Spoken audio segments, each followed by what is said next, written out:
नमस्कार। 20 मई को पांचवा चरण जो है समाप्त हो गया। ये अमर उजाला के सौजन्य से हम यहाँ कुछ आंकड़े आपको पेश कर रहे हैं। लोकसभा चुनाव 2024 के यहाँ पांचवें चरण का मतदान जो है संपन्न हो चुका है 49 सीटों पर। 8 प्रदेश में ये 49 सीटें जो हैं इन पर इलेक्शन हुआ है। 695 उम्मीदवारों ने अपनी किस्मत को आजमाया है।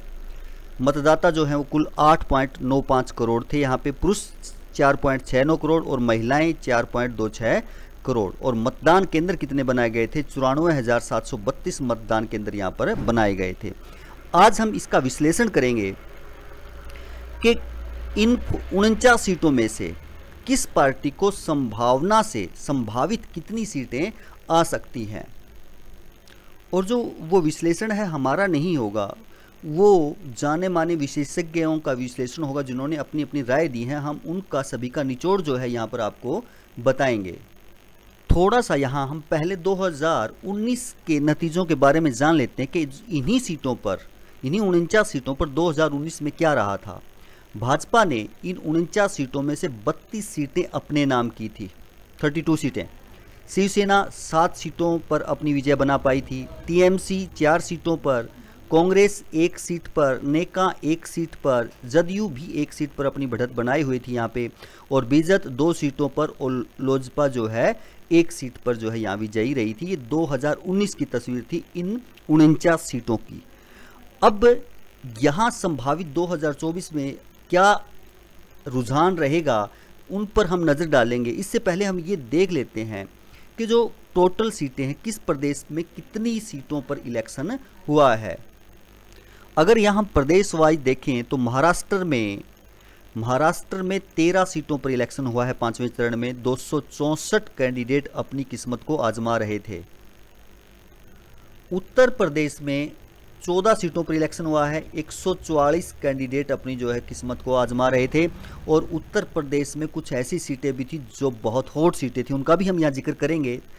पश्चिम बंगाल में 7 सीटों पर 88 कैंडिडेट, बिहार में 5 सीटों पर 80 कैंडिडेट, झारखंड में 3 सीटों पर इलेक्शन हुआ है, 54 कैंडिडेट जो है अपनी किस्मत को देख रहे थे। ओडिशा में 5 सीटों पर 40 कैंडिडेट, जम्मू कश्मीर में 1 सीट पर इलेक्शन था और वहाँ 22 कैंडिडेट जो है अपनी किस्मत को देख रहे थे। लद्दाख में 1 सीट पर इलेक्शन हुआ है और 3 कैंडिडेट जो है वो अपनी किस्मत को आजमा रहे थे। कुल 49 सीटों पर इलेक्शन हुआ है। 49 सीटों पर 695 कैंडिडेट जो है अपनी किस्मत को आजमा रहे थे। उनकी जो किस्मत है ईवीएम में कैद हो चुकी है। कंप्लीट विश्लेषण करने से पहले रायबरेली, अमेठी और फैजाबाद उत्तर प्रदेश की इन सीटों का आकलन करना ज़रूरी है। रायबरेली से जो हैं राहुल गांधी अपना जो है किस्मत देख रहे थे।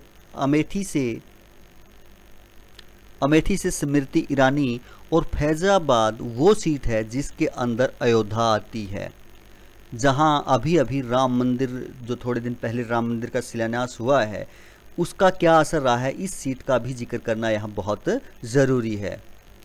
तो यदि हम पहले अमेठी का जिक्र करें तो अमेठी से स्मृति ईरानी बीजेपी से, बसपा से रवि प्रकाश मौर्य, कांग्रेस से किशोरी लाल शर्मा।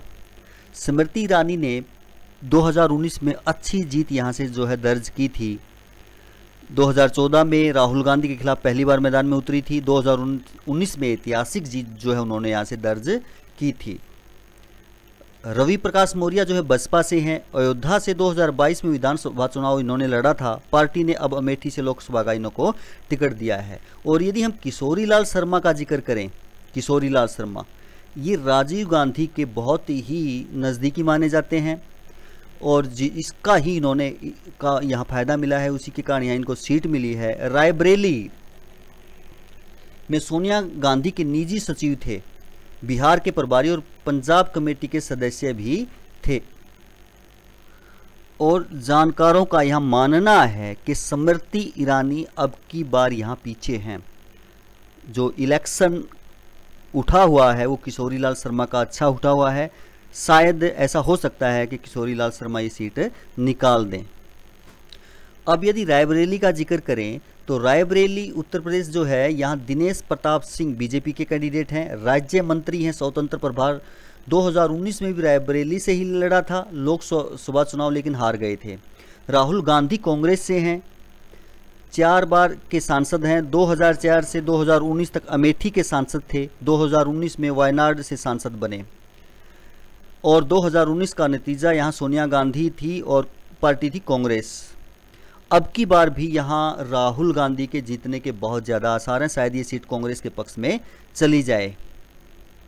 अब जिक्र करें यदि हम फैज़ाबाद का, फैज़ाबाद जो है वही एरिया है लोकसभा का जहाँ अयोध्या भी आती है। यहाँ से लल्लू सिंह बीजेपी के कैंडिडेट हैं। फैज़ाबाद लोकसभा सीट से लगातार 2 बार के सांसद हैं और तीसरी बार यदि जीत जाते हैं तो हैट्रिक बना लेंगे। सच्चिदानंद पांडे बसपा के कैंडिडेट हैं। फैज़ाबाद से बसपा से टिकट पाने वाले सच्चिदानंद भाजपा छोड़कर बसपा में शामिल हुए हैं। और अवधेश प्रसाद जो हैं सपा के कैंडिडेट हैं। मिल्कीपुर विधानसभा से रहे हैं, इस बार लोकसभा उम्मीदवार हैं। अब देखना यहाँ ये है कि बीजेपी और अवधेश प्रसाद में से कौन इस सीट को निकाल सकता है। कांटे की टक्कर बताई जा रही है और पलड़ा जो है सपा का जो है भारी बता रहे हैं। बाकी देखना है, वो तो 4 तारीख को ही हमें पता चलेगा कि रिजल्ट्स क्या रहते हैं। अब यदि ओवरऑल यहाँ का रिजल्ट देखा जाए, जो संभावित परिणाम है उसमें बीजेपी को अच्छा खासा नुकसान होता हुआ दिखाई दे रहा है। अपनी सीट काफ़ी ये यहाँ गुआती हुई नज़र आ रही है। इंडिया गठबंधन की स्थिति यहाँ काफ़ी मजबूत दिखाई दे रही है और ऐसा लग रहा है कि उनको यहाँ अच्छा फ़ायदा मिलेगा। ये हमारे संभावित जो परिणाम हैं वो हैं। बाकी जो रिज़ल्ट है वो 4 तारीख को डिक्लेयर हो जाएगा, हमें पता चल जाएगा कि किस पार्टी को कितनी सीटें मिलेंगी।